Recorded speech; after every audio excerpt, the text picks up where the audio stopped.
He did a rap. We're going to show it in a minute. He said his rap name is BBC. Mike, what does BBC mean? What does it mean? It means, you want me to fire off? Because I will say it. What does it mean? It means... It's the PokerNews Podcast. All right, ladies and gentlemen, welcome to the 883rd episode of the PokerNews Podcast. I'm Chad Holloway, joined by Kyna England and Mike Holtz, who are at Level 9 Studio in Las Vegas. We have a good show. We're going to get into Mike's big bomb that he dropped on Twitter. We're going to get into a winner for our Tilted Compass giveaway, talk some partying in Greece with Tom Goldstein. We're going to talk Jungleman's rap video, big winners from the Wynn Millions, and more. And we're going to end it with my one-on-one exclusive interview with Phil Galfond, his first poker interview in 12 years. We'll get to that towards the end. But Phil Gordon, what did I say? Phil Galfond? You might have said Phil Galfond. It's fine. It's Phil Gordon. We're good. Good catch, because I've been doing that like all week. Because how often do I say Phil Gordon these days? I'm always saying Phil Galfond. But it was, you're right, Phil Gordon, WPT Bay 101 Shooting Star Season 2 champ. My bad there. So, but before we go there, Mike, let's talk about your big news that you dropped on Twitter, a nearly 10-minute long video. We're not going to play it here. People can go to your Twitter and watch it, but we're going to talk about it. It was basically calling out a cheating ring in Las Vegas. What inspired you to drop that video, and give us the Cliff Notes version? I just played a tournament at Resorts World, the $800 main event, and a bunch of shenanigans happened with bad floor rulings, with bad dealers exposing cards, and instead of what I felt as being protected, I felt like I wasn't protected at all. I felt like the staff was angry that I was calling out cheating, and I felt unwelcome. And all the other players felt uncomfortable where this guy who wins the tournament seemed to be sharing cards with his friends, sharing information, skating the rules, and making everyone feel uncomfortable. And it just, the 10-minute video really explains everything. Yeah, you got some good feedback. Now, this was concerning I think it was an $800 buy-in main event, the Poker Atlas Tour at Resorts World. Now, look, I'm a fan of Resorts World. They hosted our meetup game last year. This, though, seemed to be a very unfortunate event. But it's my understanding, like, a lot of the people who, the decision makers, Leon Wheeler and, John Friedberg from the Poker Atlas Tour weren't there at this time. Is that right? Leon wasn't there. I'm not sure. No, I don't think the other guy from the Poker Atlas Tour was. No, they weren't there at the time. Yeah, and it wasn't just you had your concerns about the cheating, but it was more so than how it was handled, and then the dealers exposing cards, and basically you just didn't feel heard or like they were doing anything about it or just brushing it off, right? Well, no, I just want to unequivocally say that every time I've played at Resorts World, I've been like, wow, that nobody cares about the integrity of the games or player safety. It seems more of like a party place. I mean, I've seen another floor there look at under the guns cards during a tournament and then say, wow, what are you going to do with that? I don't know. And then walk away. It's like, dude, that's the craziest shit I've ever seen. I don't know. I don't know. I like Leon. I like Justin Hammer, but like that room sucks, man. That room is terrible. Terrible. Kind of what we knew about this a little bit before because Mike was, messaging in our group chat, but what did you make of this whole situation when his video finally came out? Because we didn't see it beforehand. We didn't know it was coming necessarily. What did you think about the video and then, the conversation that ended up coming about because of it? I mean, I've never had bad experiences at Resorts World. I don't think I've played. I mean, I've played there a few times, but I mean, if something's brought to your attention, it should be addressed. I don't like the idea of being brushed off. I don't think anybody does. But it's distracting me. Mike just shut the door. And now there's a fruit fly. I don't know. I don't want to say the wrong thing on this. I did read some of the comments that came out on Mike's video, and apparently this is not the first time these guys have done this. So I think that's just, they probably need to be flagged. It probably needs to be brought to awareness. Like, you need to identify players like this. Let me say this unequivocally, and I have chat proof in a Vegas chat with there's 63 pros.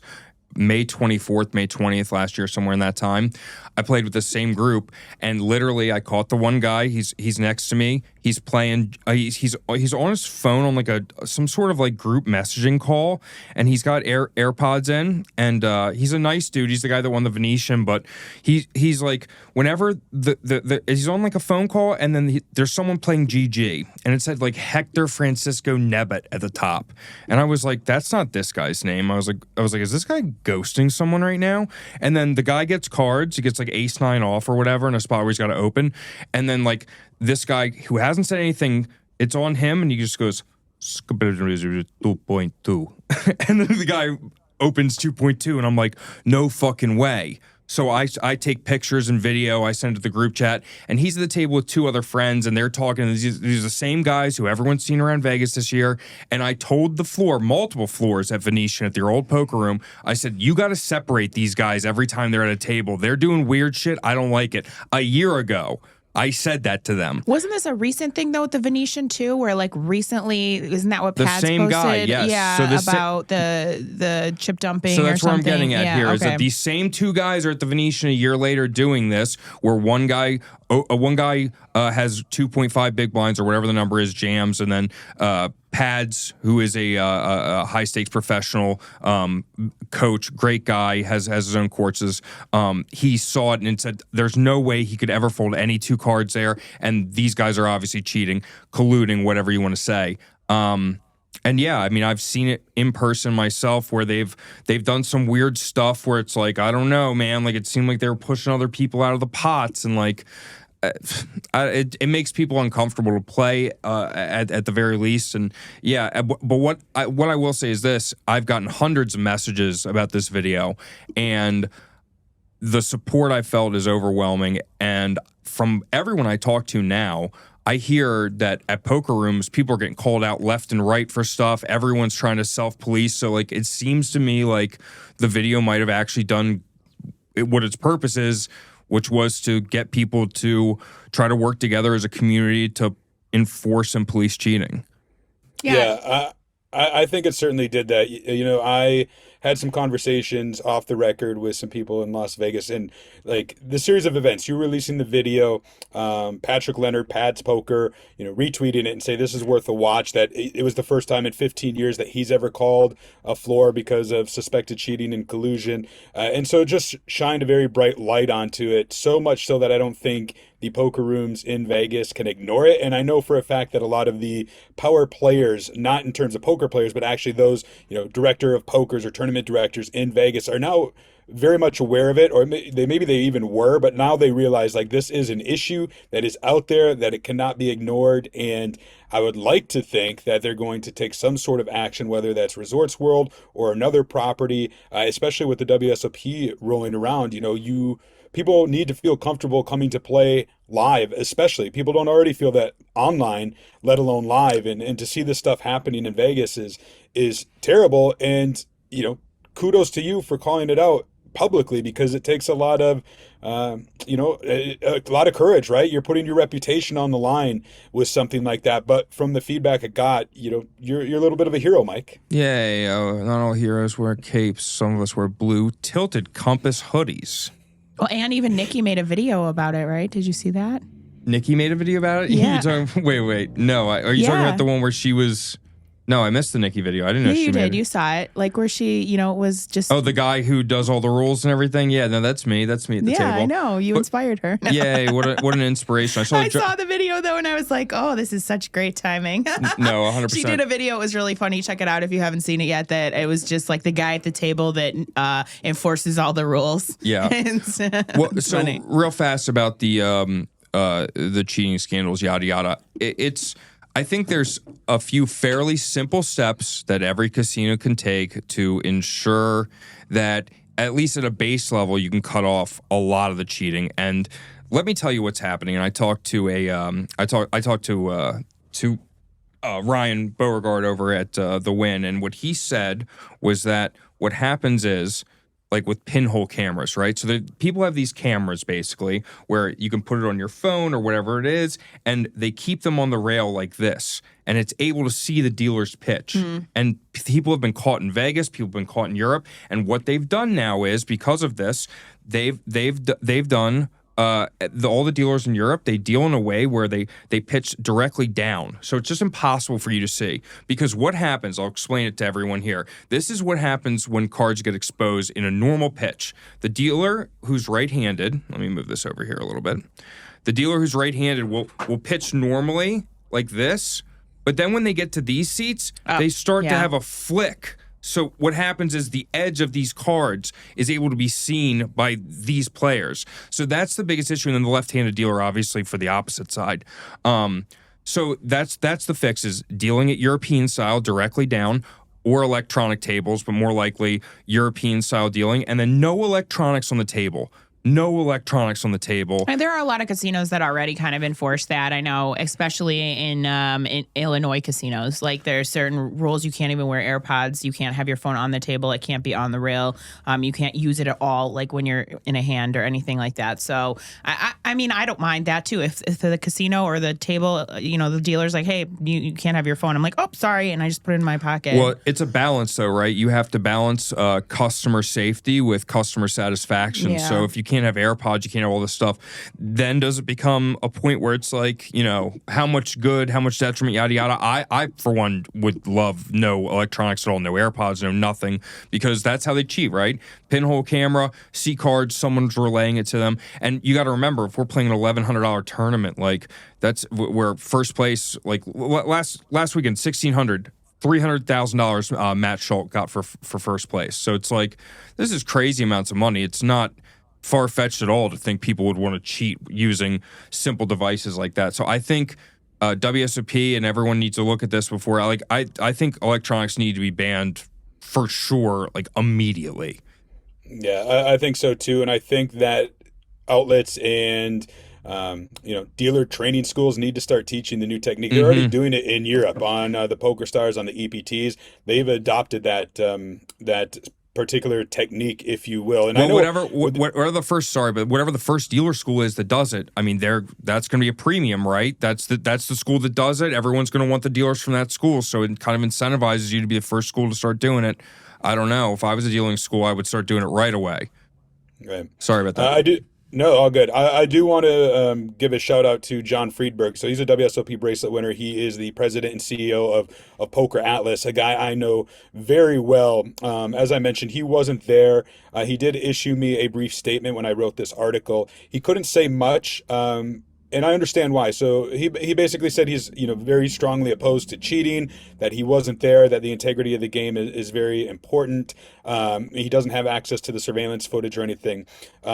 And I appreciated him saying what he could, because I know from experience, having worked for the Mid-States Poker Tour, the MSPT, which is no longer the Mid-States Poker Tour, which we'll talk about in a little bit, but that when these tours go to a venue, they're more of a marketing license company, if you will. They don't have the gaming license. They don't have access to the back room to touch the chips and things like that. So he's only got so much power in this instance and can only say so much. I did reach out to Resorts World. They did not get back to me to comment on the situation. And I just hope that they take it more serious in the future. I hope this is a learning lesson for them, for their floormen, for their dealers, that you have to take these sort of things serious, and you can't just treat your players the way they treated you. Like, it sounded like they were they were dicks to you, right? Like, they just didn't take you serious. 100%. Yeah, a couple, like 3 of the dealers were like such dicks. It's crazy. Such dicks. Yeah. I don't even understand. I don't know. Well, you can read the full article on Poker News, and if you want more details, check out Mike's tweet. It is 10 minutes long, but well worth the watch. I will embed it in the show notes. Before we go further, we have a winner to crown in our Tilted Compass giveaway. You guys are wearing the hoodies. I forgot, but for those who commented backpack on the videos, but also, here's the key, subscribe to the Tilted Compass mailing list. That is how you got entered to win. I got the list from Tilted Compass. Now, I can't, usually I'd show this on screen. I can't in this particular instance, because it is not a list of names. It is a list of email addresses, which we have to keep secret. But I can tell you that we're going to draw a number 1 through 26. And Mike, as usual, I'm going to ask you to do the random number generator and go 1 through 26, and we're going to select a little winner right now. Okay, give me 1 second here. How do I do the screen recording? Boop. Boop. Random number generator. It's like a little bug in here that's like driving me What is it? insane. 1 through 26. 1 through 26. All right. Shazam. 26. 26. We're going all the way to the end. And the only name that it says there for first name is Betty. Betty. I'm going to guess it's Betty either Reese or Wolf or Reese Wolf, because that is part of the email address. But Betty has won the Tilted Compass backpack and hoodie giveaway. We will reach out via email, and congratulations for that. And Kyna, thank you for arranging that. Tilted Compass is great. We know them from the MSPT, but it's not the Mid-States Poker Tour anymore. So now they got to kind of, they rebranded, the tour rebranded. So I guess now Tilted Compass has to do some new merch as well.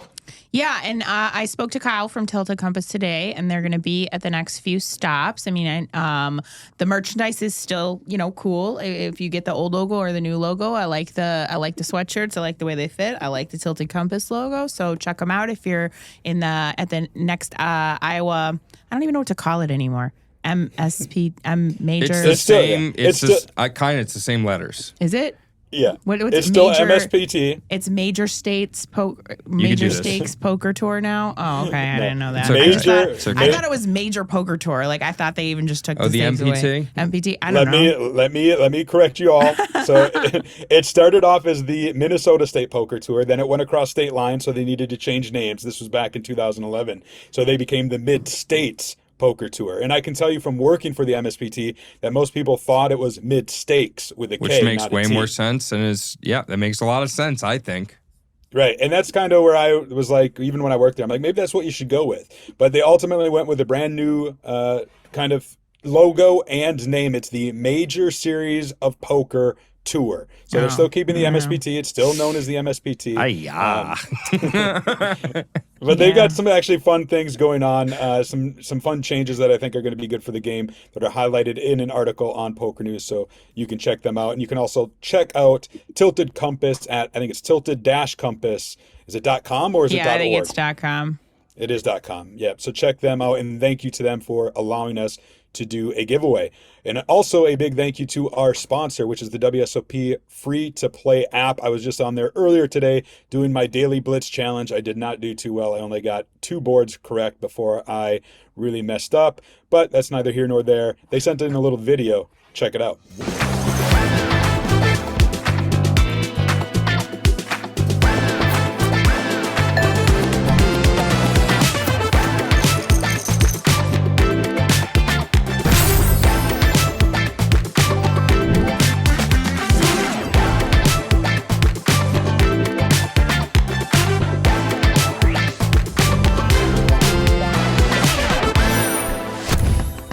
All right, we are back, and we have a quick update on the Tom Goldstein saga. And remember, he's the Supreme Court lawyer who's in the hot water with the IRS for a bunch of poker taxes that he did not pay. This is an ongoing legal battle, but there was an interesting update that our friend Connor Richards, who filled in for Mike last episode, did a story on, and that was basically that Tom Goldstein was at Kevin Hart's birthday party last year in Mykonos, Greece, alongside some pretty big poker players, including Antonio Esfandiari, Andrew Roble, Bill Perkins was there, Edwin Ting, and this all came out because a new document in court revealed that Tom Goldstein, lost a lot of money at this particular poker birthday celebration. And I wanted to include this because I've seen some of the pictures. There was some shared on social media back then, but just how wild the highest stakes of poker can be and kind of how isolated it can be. To me, this was a little glimpse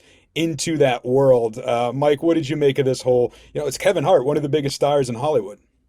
I don't care. No, honestly, I don't know. It's a bunch of rich assholes playing poker on the beach. I don't know. I honestly, I don't care at all. I mean, interesting though that it came out in his court case, I guess. Yeah, but we already knew he played with everybody, right? Yeah. I don't care. I don't care. Yeah, it's not that exciting. I mean, it is kind of fun though when celebrities play poker. I would love to see like Kevin Hart at the World Series of Poker or Timothy Chalamet. Like that'd be pretty cool. I'm trying to see Timothy Chalamet sitting on my lap, you heard? Oh, I didn't hear. Huh? But Kyna, are you just is it a little bit of jealousy, because Kevin Hart's having his birthday in Mykonos, Greece, and you just had your birthday. But Oh yeah, jealous that I'm not a billionaire. Yeah, I'm pretty jealous No, that you go to Meraki Greek Grill and you realize that they've got what you need and you're good to go, and then you go gamble. Go order some euros and some tzatziki sauce, and not have $1 billion. That's okay. What a question. Mike, am I jealous? Mike, you did miss Kyna's birthday last week, by the way. We had a cake and decorations and everything. I missed it, except for we all went to dinner at 8 Ounce and enjoyed a nice birthday bash. Where were you for that? Hiya! Yeah, that was fun. We had a nice dinner for my birthday, on my actual birthday. But you missed the Poker News birthday party. No, I did. Didn't I have to play a poker event? At the Venetian, I think I had to lose 3 bullets. You did. Yeah. Well, in Sklansky bucks, I made a bunch of money, but unfortunately for me, that's an OG joke right there. But no, I just lost $4,800 or whatever, and I should have came here. It would have been way better. Yeah, you would have got a piece of cake, and you sing happy birthday. I'm not eating cake. Remember, I'm on a diet. All right. Okay. Sorry. Squad. One person who I don't think was at your birthday because he was busy over there at the Triton Poker Juju was one Daniel Cates, a.k.a. Jungleman, a friend of yours from the Game of Gold. He said he was sorry he couldn't make it, that he had to be at Triton, so it's okay. Next time, Jungleman. He texted me and said, yo, tell that, and then he said a word I'm not going to say, Kyna, that we're not friends no more. My mom is not going to like you telling all these lies about me on the air. That's not a lie. I'm going to tell her. If you look at my phone, it says Dan Jungleman Cates, and it says, man, Kyna, she's whack. Yeah, okay. That's the last thing he said. Well, it seemed worthwhile for him because he finished second in the main event for $3.5 million, and then he did an interview in which he did a rap. We're going to show it in a minute. He said his rap name is BBC. Mike, what does BBC mean? Oh, what does it mean? It means you want me to fire off because I will say it. What does it mean? It means a large black penis in with other lettering. I don't want to. I'm confused. Big black cock is what it means. Is that what are you guys happy? Big black cock. There you go. I mean, I like to think Daniel Cates was saying big blind something. No, big blind, bang bang Cates. Bang bang Cates. All right. Well, let's show this rap. Big bad Cates. I don't know. This rap interview that BBC, aka Jungleman, did. Check it out. Sick. We usually don't do runner-up interviews, but Jungleman, BBC, as he like to be referred to right now, has requested an interview. So what is on your mind? Well, some people would sit there and cry that they didn't make $5.5 million. But you know what? I'm sitting here thinking, well, wait a minute, I'm reading history books. I'm thinking about making a rap album about that shit. I'm like, whoa, I thought I had problems. But no, I didn't. Oh, oh, shit. But I'm like, I just got 3.5 million. What up? Yo, better than Cry Me a River. Oh no, what is this? Justin Timberlake? No, this is real life, motherfuckers. $3.5 million. I'm happy. I don't give a fuck. I just wanted to say a few words. First of all, shout out to Triton for throwing together this event, keeping it real, for having such great service, doing it big, all that good stuff. I also want to give shout outs to AA Poker, GTO Wizard, the little snake. It's the year of the snake, motherfuckers. And guess who's the snake? Maybe meet in the streets. I'm still reading the sheets. Like, as G as you are, you can't forget to study and work hard. So, if you want to be successful in poker, and you want to grind those stakes, get rich, get healthy, get all that good stuff, then enter the Jungleverse. Wait.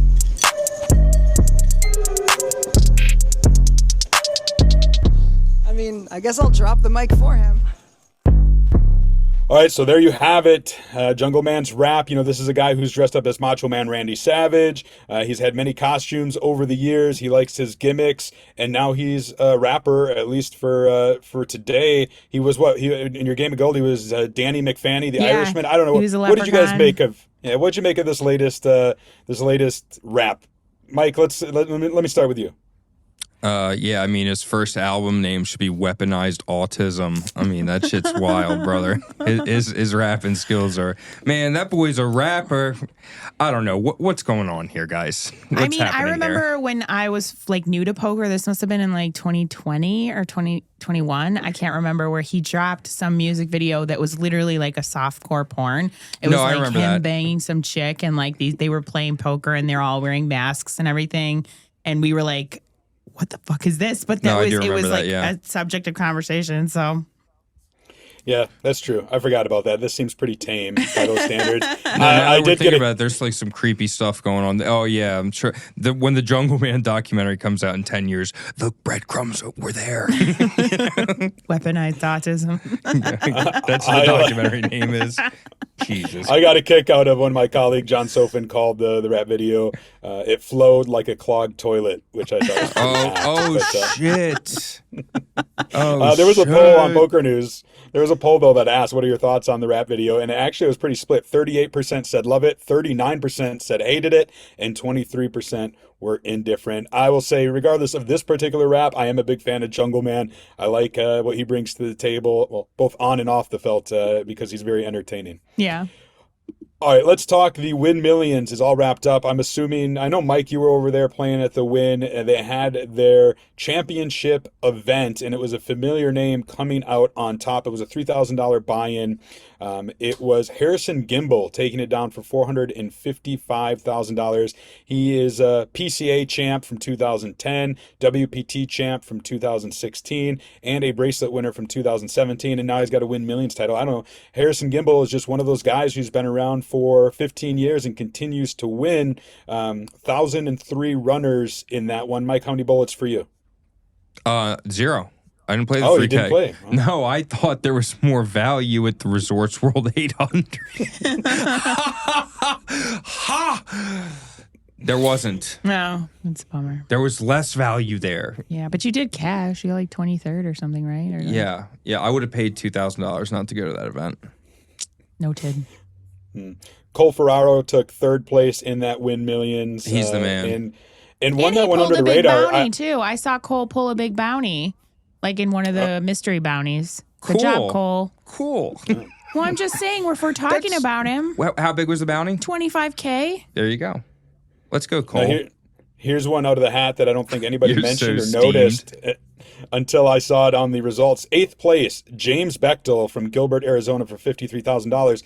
James would be long for Jim Bechtel, who happened to win the WSOP Main Event in 1993. Wow. And, this is the same cat?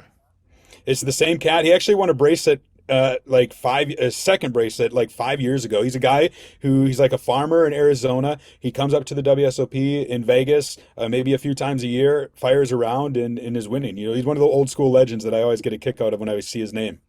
Jim Bechtel. Jim Bechtel, the master. He's that's Jay Bex. That's the original Jay Bex. Holy shit. Swagger Jack and Jeremy Becker. That's what we're calling him from now on. Well played. And coincidentally, as we're recording this, it is Jeremy Becker's birthday. Oh my God, I was going to say that because I just saw that on Instagram too, but I didn't want Mike to make fun of me and call me creepy. So I'm glad you said it instead. No, you want to see I got a notification on Facebook that said it's Jeremy Becker's birthday. Do you want to wish him something? Ooh, did you? I went to open my Telegram to send him a message, and then I got distracted by hand history chats. Oh, okay. Happy birthday, Jeremy Becker. I'll do it right after this. Yeah, happy birthday, JB, a.k.a. the young grizzly bear. Well, Harrison Gimbel wasn't the only big winner at the Wynn Millions. A guy we've talked about many times on the podcast when Jesse Lonis took down the 10K high roller, 52 runners for $173,000. This coming, like a month after he had, I think, his third daughter. Just gets right back on the horse and starts winning. Good job. Well, he's not the only winner that we're going to talk about because there's one you wanted to give a special shout out to, Kyna. That is your good friend Jacki Burkhart, who this is the first time we got to say she's won something, right? Yes, Jacki Burkhart, Oregon pro over there, the toughest lady around. She played a heads up. It was like a 1K heads up tournament that they have every year. And she took it down. She had to win 5 matches in a row, some tough competition. And she did, and she got her first trophy. So congratulations, Jacki. Snacky Jacki. Yeah, love to see it. One Yeah. thing I didn't love to see, though, that popped up on my social media, and I immediately sent it to you guys, like, is this real? So I guess Maurice Hawkins is doing coaching now, and there's a video out, and I decided, you know what, we're going to feature this video in our segment, New Vlogs on the Block. Now, I know this isn't a vlog, but it's just as entertaining. Check it out. We got the new poker vlogs, fresh and new just for you, not made renewed. Hey, it's Maurice Hawkins here, a professional poker player with over 20 years of experience. You might know me where I held the #1 spot at the World Series of Poker circuit for years. If you want to improve your poker game, I'm offering one-on-one training sessions that'll make everything about poker make sense. If you're interested, just send me a direct message on IG, hit your boy up. So there you have it, Maurice Hawkins getting in the coaching game. I don't know, bold move, I guess is the way I would describe it. Mike, Kyna, what did you guys think when you saw this? Like, it wasn't even April Fool's yet. Dude, if Maurice Hawkins legitimately sat down for an hour and gives you actual population reads and he's hooked up to a lie detector so I know he's not lying, I'll pay $500 for an hour. Yeah. And I think it's totally worth it.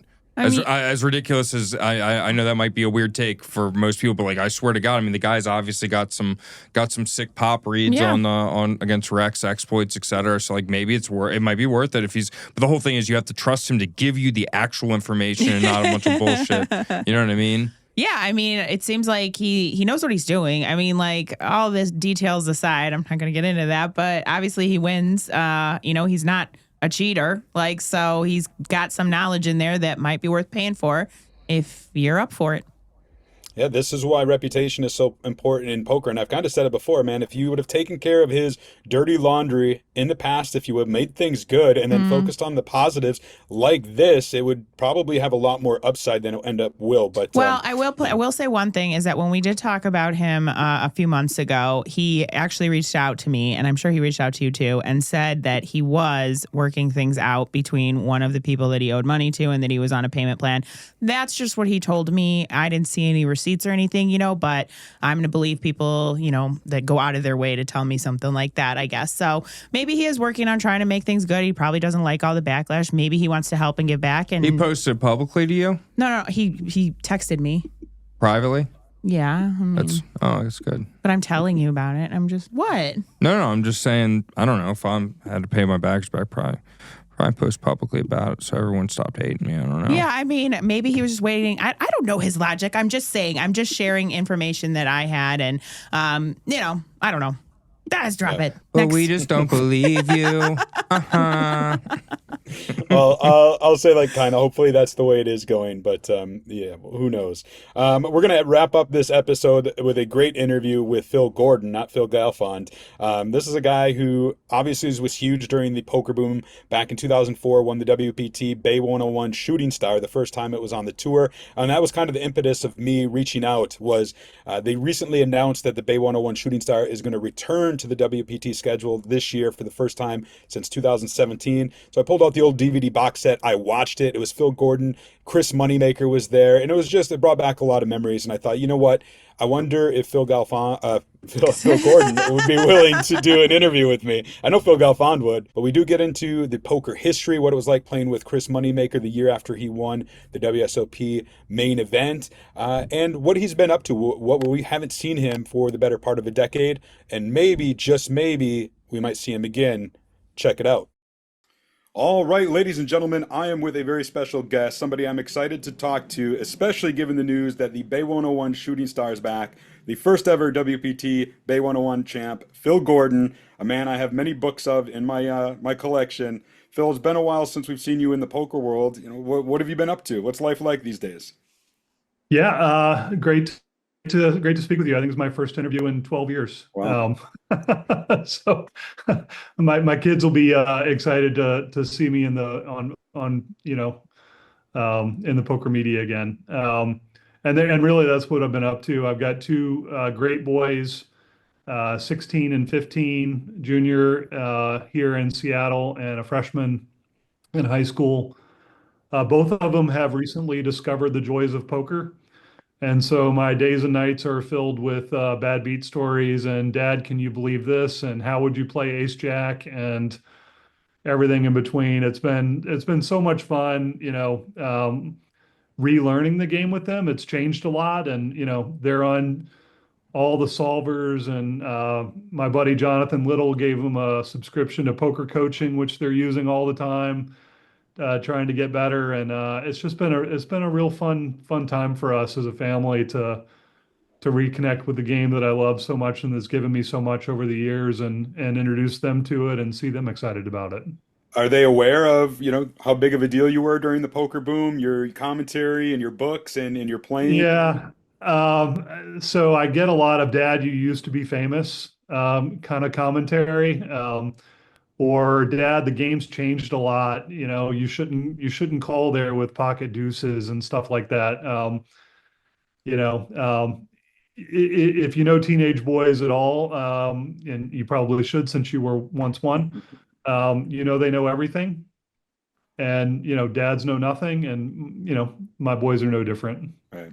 You mentioned the game has changed a lot, which it has, and you're kind of picking it back up as a family. Have you kept on top of poker at all in the last 10 years or so? No, just was unplugged. Yeah. I haven't played seriously, home games and some tournaments, and I still do a lot of charity poker nights and that kind of thing. But I haven't played a serious tournament in 10 years. I think the biggest game I've played is probably 5-10.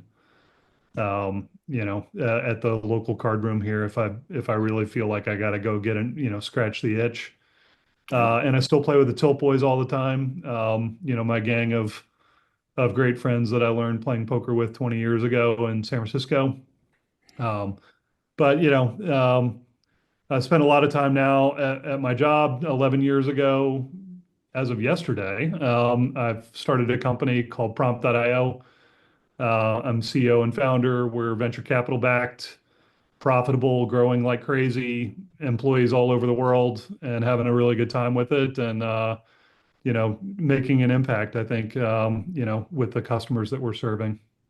That's great. And, the reason I reached out to you in the first place was the announcement that the Bay 101 Shooting Star is returning to the WPT schedule for the first time, since 2017. And that got me. I fired up the old DVDs. I watched season 2, and there you were. That was your WPT win. Not only that, Chris Moneymaker was there, and that's where I'm like, I'm going to see if I can reach out and relive that. That was, 20 years ago now, but do you remember that whole experience? Oh yeah, I mean, you never forget something like that. And in fact, I was playing in a home game with my son, with my youngest son, and he said something about Chris Moneymaker, and so I DM'd Chris Moneymaker. I'm like, hey, Chris, can you record a little video telling my son Zachary to pay attention to what I'm telling him? And he DM'd me back about 30 minutes later, and I held up my phone. I said, see, I still know some people. But thanks to Chris for doing that. Chris has, been an amazing force in the poker world. None of us would be here today. No one would care about poker were it not for Chris and his amazing win back in the day. So it's been fun to see him continue winning and doing great things in poker. Did you know back when he was at that final table, that was a year, if that, after he won the WSOP Main Event? Were you all aware who he was? Oh, of course, yeah. In fact, Chris was a big donor to my charity effort back at the World Series of Poker days. The glare is awful. There you go. Sorry about That's a little bit. That's all right. The sun's setting. So yeah, I started the Bad Beat on Cancer, which was poker players donating 1% to the Prevent Cancer Foundation of whatever they won in poker tournaments. And Chris was actually a donor that very first year that we started it. Or maybe it was the second or third year. I don't know. 20 years time runs by, but and donated 25,000. So I knew him very, very well. I was standing 10 feet from him when he won the tournament, and remember all that very, very well. And then of course, the poker boom that ensued as a result of that win, or in large part because of that win, was incredible to witness firsthand. Yeah. You were actually the first player ever to score a double elimination, three-handed in a WPT to win the title. I think it's happened maybe once since then. Okay, has research. it? Okay, yeah, interesting. Yeah, I knew it was a rare thing, and the way the hand played out, it's just like I couldn't help it, right? I didn't have the best hand going in, but I had a huge chip lead, and The short stack, Masood went all in. Of course, I had to call, and then Chris came in all over the top, but it wasn't enough for me to fold. And even if Chris won the hand, we would have been even in chips. So I made the reluctant call with the worst hand. I think I had ace 7 or something. I had pocket jacks, and there it was, spiked an ace. Got lucky and won the tournament. Yeah. You ended up, because it was the bounty, Shooting Star bounty, Yeah, so yeah. $5,000 bounty on him. Did you collect any other bounties along the way that you remember from I the got, other pros? I got one more, but I'll be damned if I can remember who it was. Yeah, I do have 2 of those T-shirts though. They made you, in the bounty tournament, they made you sign the T-shirt. I busted, blah blah blah, right? And I definitely have 2 of them, and Chris is definitely one of them, and it's in my poker memorabilia box, of which I have a ton of stuff that I'm excited to unlock at one day in the future and see what it all looks like. But yeah, I definitely got 2, but I can't remember who the other guy was. Now, you won during, that was like the start of the poker boom. Things were going to get Yeah. big. Did you experience that? Like that win on the WPT? Did you get the poker boom fame? I mean, obviously we all know Yeah. who you are and such, but like, did you feel it in the moment? Well, Celebrity Poker Showdown was the show that I was hosting at the time.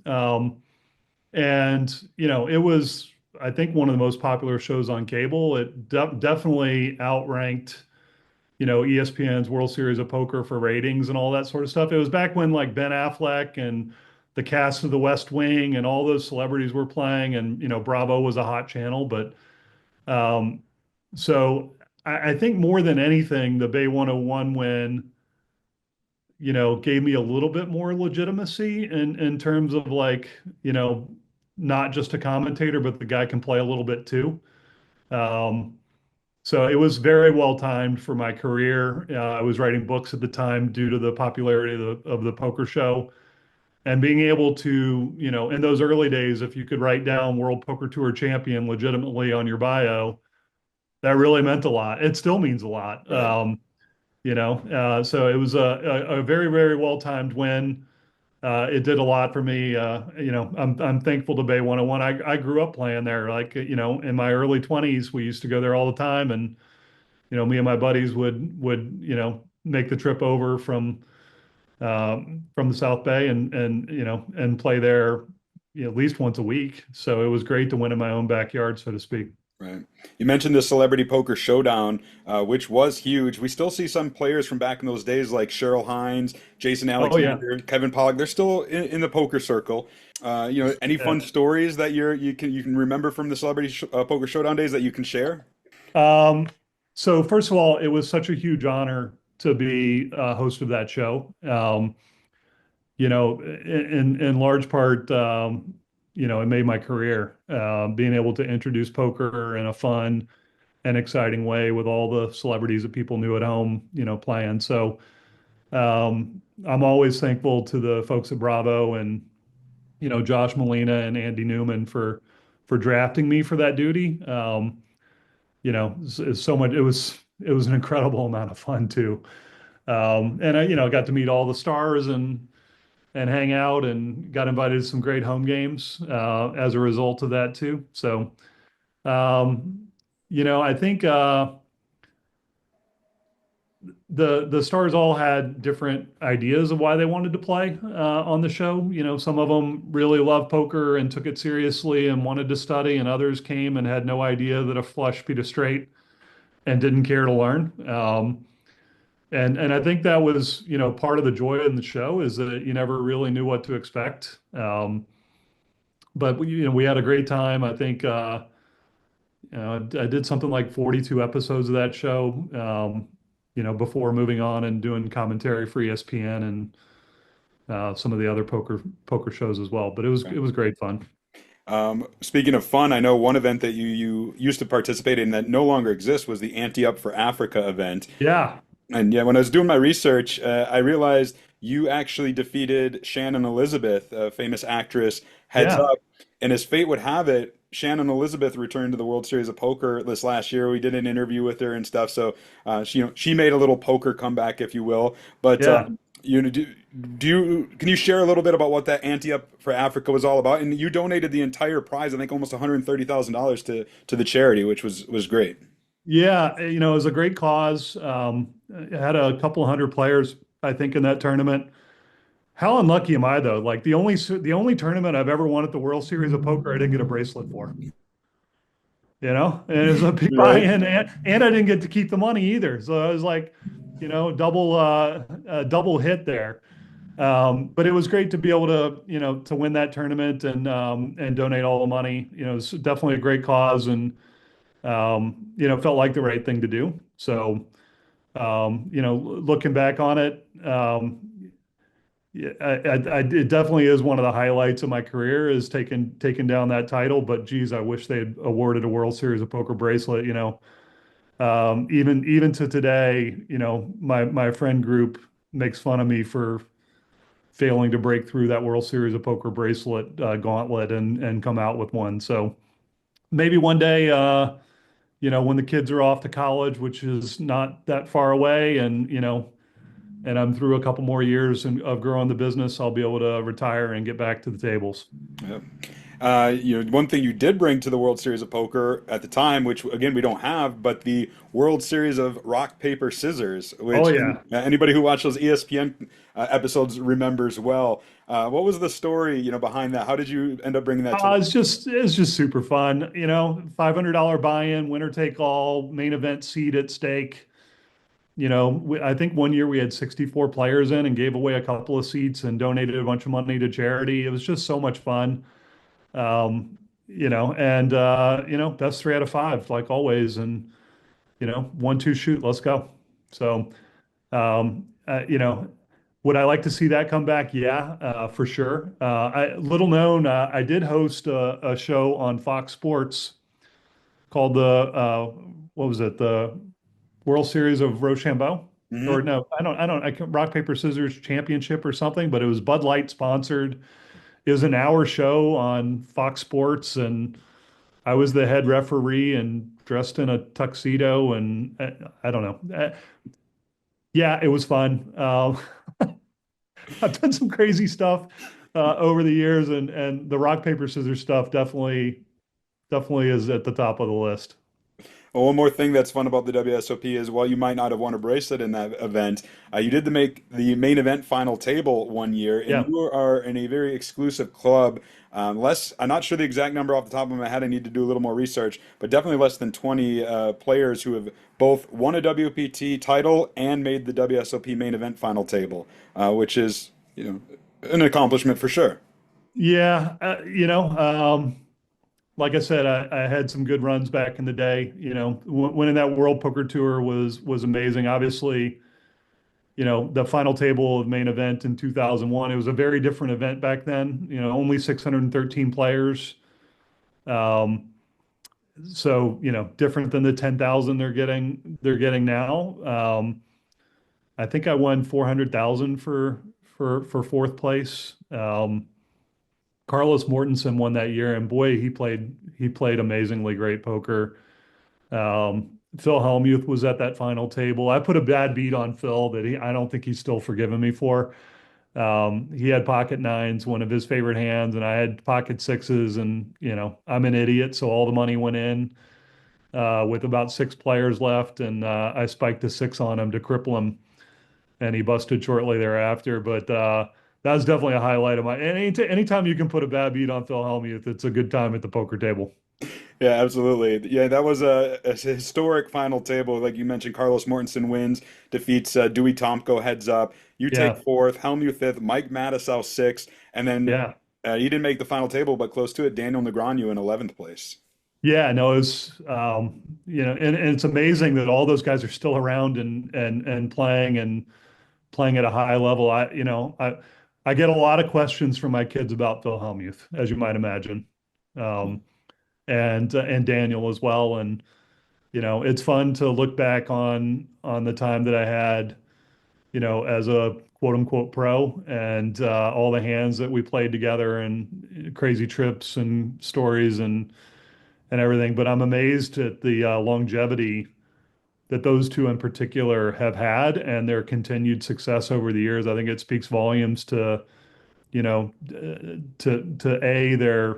depth of knowledge of the game, and I'm sure that they've had to study all the newfangled techniques and such that have arisen over the course of the last 10, 15 years. You mentioned earlier in our talk the Tilt Boys, which for Yeah. those of us who have been around long enough are very acquainted with. In fact, I think I have a book on my shelf about the Tilt Boys. Yeah. But unfortunately, early last year, 2024, Perry Friedman passed away. Yeah. He was one of the founding members along yourself and Dave Lambert. And I was just wondering if, you have any stories about Perry Friedman or any thoughts, regarding him. And it's still hard to talk about, honestly. Like I think about him every day. The great thing about Perry, is that he was easily the most authentic person I've ever known in my life, and probably will ever know. I met him when I was 22, 23 years old, and we were basically, great friends, best friends for 30 years. And losing him has been very, very hard. I am fortunate that I get to basically see him every week. I'm tutoring his son in math, and we do a Zoom session, and we get together for hockey games when I go to Vegas to visit him. And his son is a spitting image of Perry in every way, in terms of intellectual capacity, his penchant for bad jokes, and his love of poker too, is great to watch. And it's been a real joy to spend time with his son every week. I do feel like I get to see Perry essentially every week. So that's been I would say unexpected, but great, and great thing that came out of Perry's early passing. But yeah, I miss him every day. He's such an amazing guy. I remember one of our early trips to Las Vegas, paying him $1 to swim the length of the Bellagio, or the fountain outside of Caesar's Palace, right? Like, he would do anything for $1, especially if you get a rise out of you. I remember him, eating eating the nut low one time in a game of PLO, high low. Just took all the cards, and and of course his bracelet win he held over me until the day he died, and cherished that. And yeah, it's a really tough thing to lose a guy that you've known that and been so close to for 30 years. Yeah, it was a very big loss for the poker community and, of course, those who knew him. Phil, I know my time with you is running short, so I got one last question for you. Sure. And you kind of referenced it earlier, but I want to ask and end with it is, are we going to see you back in the poker world, anytime soon, or is it going to be after, the kids are off to college, possibly? I think after the kids are off to college, yeah. I think, being a good dad is really super important. Also really busy at work, and there's not a lot of poker up here in Seattle. I'd be dead money coming to the World Series. That doesn't mean I don't want to go. And if someone wants to put me in the World Poker Tour 5K, World Poker Tour Bay 101 5K, look me up. I'd be happy to accept a free roll, but put my own money at stake here, as dead money as I'd be. Just doesn't seem like a good idea right now. Right. But yeah, I do miss the game, especially with my kids really starting to appreciate the intricacies and beauty of Texas Hold'em. I do miss it. But maybe another 3 or 4 years, and then the kids will be off to college, and I'll go play the seniors event, and you'll see me hobbling in on a cane. Who knows? Maybe my bracelet's still there to be had. Well, I'll tell you what, even after 10 years away or more, you'd still be a favorite in the seniors event field. So we'll see. Yeah, maybe. Well, Phil, I appreciate you taking the time to chat with me. For those of us who are around in the poker room days, they didn't get much bigger than you. And I know Can you say that again, and make sure my kids hear it, because I'm sure they're going to watch, like, Xander and Zachary, Yeah, Xander and Zachary, your dad was one of the biggest names and best players for a long time during the poker boom era, without a doubt. He's got books. He's got TV shows. You can watch him at the WPT Bay 101 Season 2 DVD box set, which I have. So very good. Thank you very much. Appreciate it, Chad. What's up, everyone? Poker News Ambassador of Ontario, Kyle Anderson here with my first ever StakeKings package. Now, the WSOP Circuit Series is coming to Toronto, Canada from April 10th to the 22nd at the Great Canadian Casino. There will be 11 rings up for grabs, and I want a piece of it. Through partnering with StakeKings, I'll be selling action in the 2K main event, $3,500 high roller, the 1K 2-day event, and others. I will be charging no markup for these events, so if you are interested in the sweat, do grab yourself a piece. We're also going to be doing giveaways on various different platforms, so do keep an eye out for those. You know what you might be thinking, Kyle, you're an online player, you're a streamer. Do you really have what it takes to win a WSOP Circuit ring? Glad you asked. Here are some things that I will be bringing to the live poker tables. As you can see here, my impeccable style will not be matched. I'd love to see someone try to get a read on this poker face. And lastly, it's about keeping your emotions in check and not letting tilt overcome you. Good luck, man. Not folding. No ace, no six, please, man. No! So if you're interested in getting a piece of my WSOP Toronto package, do click on the link below, as well as check out my online results. Let's run hot, let's win a ring, let's frickin' go.